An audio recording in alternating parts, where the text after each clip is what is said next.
Assalamualaikum warahmatullahi wabarakatuh, teman-teman. Ketemu lagi di channel YouTubeku. Di video kali ini seperti biasa aku masih membahas seputar anxiety aja.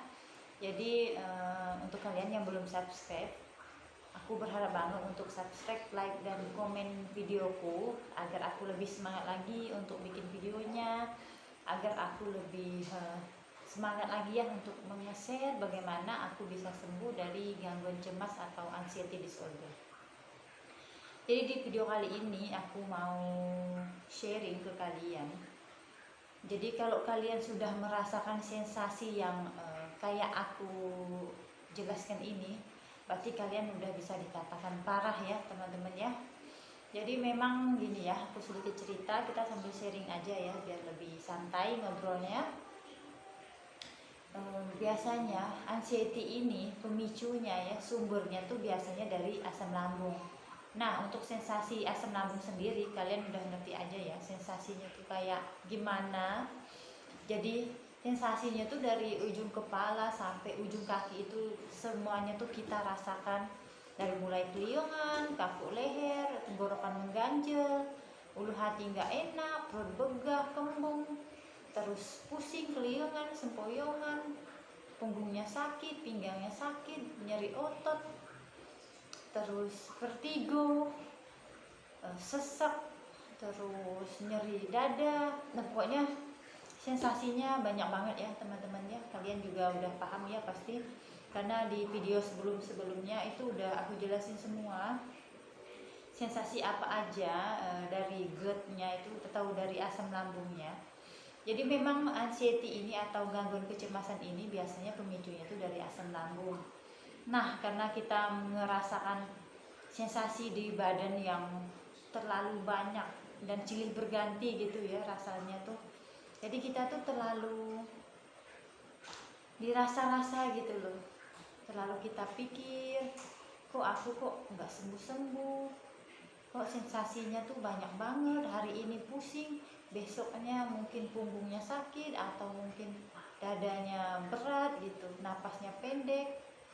Jadi kan tiap hari kita ngerasakan sensasi kayak gitu, akhirnya tuh kita jadi kayak menganalisa sendiri, wah jangan-jangan aku ini memang kena penyakit berat, atau mungkin aku ini ada sakit apa gitu ya. Jadi kita menganalisa diri kita sendiri, ditambah kita mencari tahu, kita googling, menyamakan penyakit kita dengan gejala-gejala penyakit berat gitu ya. Muncullah tanda-tanda penyakit ini, aduh, ditambah info kayak gitu, kita semakin takut, kita semakin cemas, gelisah, jadi susah tidur, jadi kepikiran terus ya. Akhirnya jadi takut, jadi cemas, jadi gelisah, bahkan kadang itu sampai panik ya, panik attack itu ya, gangguan panik. Jadi saking cemasnya itu sampai gelisah, sampai keringat dingin, sampai ketakutan, terus sampai sesak napas gitu ya. Jadi memang sensasinya itu memang banyak banget anxiety ya, rata-rata tuh memang pemicunya itu dari asam lambung. Habis itu jadi cemas, jadi takut, jadi gelisah, jadi panic attack. Nah,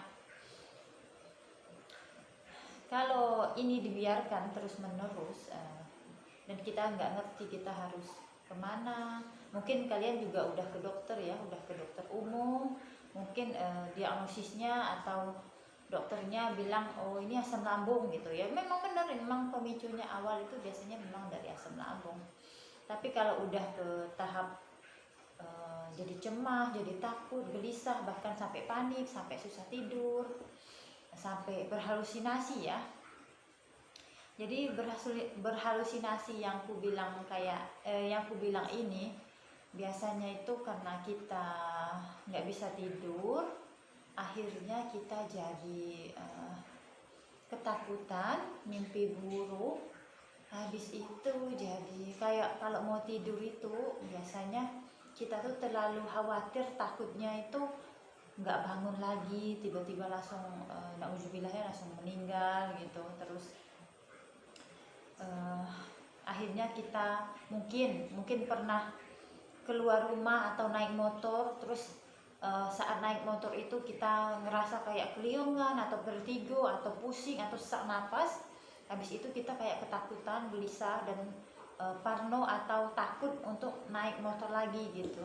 Akhirnya sampai mengganggu aktivitas ya, sampai kita nggak bisa keluar rumah, sampai kita takut untuk naik motor, takut untuk tidur, takut untuk melakukan kegiatan gitu. Jadi kalau sudah anxiety-nya sampai kayak gitu, sampai berhalusinasi begitu, kalau saranku kalian memang harus ke psikolog ya, atau ke psikiater, atau mungkin menonton video-video orang yang udah sembuh dari gangguan cemas gitu ya. Kalau aku sendiri sih, aku cuma pernah ke psikolog aja, nggak sampai ke psikiater. Jadi aku konsultasi di situ, terus aku nonton video-video orang-orang yang udah sembuh dari gangguan kecemasan, aku ikuti step by stepnya, aku ikuti solusi dari mereka. Ya intinya kita harus sabar, usaha terus. Jadi memang gangguan kecemasan ini memang nggak langsung bisa sembuh instan ya teman-teman. Jadi butuh waktu juga, kadang jatuh bangun juga untuk bisa ke tahap benar-benar sembuh gitu ya. Jadi kita harus sabar, harus ikhlas gitu. Jadi kita kembali lagi ke topik yang tadi. Jadi halusinasi itu biasanya kita sampai membayang-bayangkan kita kalau mati gimana, terus kalau tidur itu kadang kayak ketakutan nanti nggak bangun lagi, terus kadang memikirkan hal yang belum terjadi ya. Jadi takut mati, takut penyakit berat, takut nanti kalau pergi itu aku di luar nanti pingsan gimana, nanti aku gila gimana, nanti aku mati muda gimana. Itu pikirannya tuh udah sampai kayak gitu. Bahkan untuk yang tahap halusinasi berat itu biasanya sampai membayangkan dirinya meninggal, dirinya naik dirinya di dalam kubur segala macam ya. Memang ada yang sampai kayak gitu, dan alhamdulillah sih aku nggak sampai ke tahap kayak itu. Jadi menurutku separah apapun sensasi yang kalian rasakan, kalian memang harus sabar. Yang penting usaha, kalian ikuti step by step solusi-solusi dari orang yang udah sembuh dari gangguan cemas ini. Terus kalian juga harus dilatih ya. Jadi jangan diam aja, jangan di rumah terus, jangan fokus ke pikiran negatifnya terus. Jadi kalian harus melakukan aktivitas, harus keluar rumah, harus dialihkan, terus harus melakukan kegiatan, jangan diam aja. Karena semakin kita diam, terus kita nggak ngapa-ngapain di rumah, kita cuma fokus ke pikiran negatif terus, kita jadinya semakin ketakutan, semakin gelisah ya. Jadi harus melakukan kegiatan, harus disibukkan badannya. Kalian harus cari sesuatu yang kalian suka itu apa. Jadi setiap hari itu harus melakukan kegiatan ya teman-teman ya. Jadi mungkin cukup segitu dulu kali ya video kali ini. Kalau memang kalian ada ide atau minta dibikinin video tentang apa ya, kalian silahkan komen di kolom komentar. Nanti insya Allah akan aku bikinkan.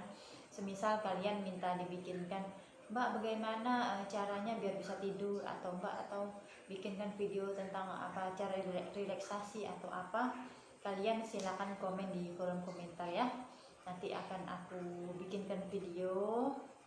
Jadi mungkin cukup segitu dulu video kali ini.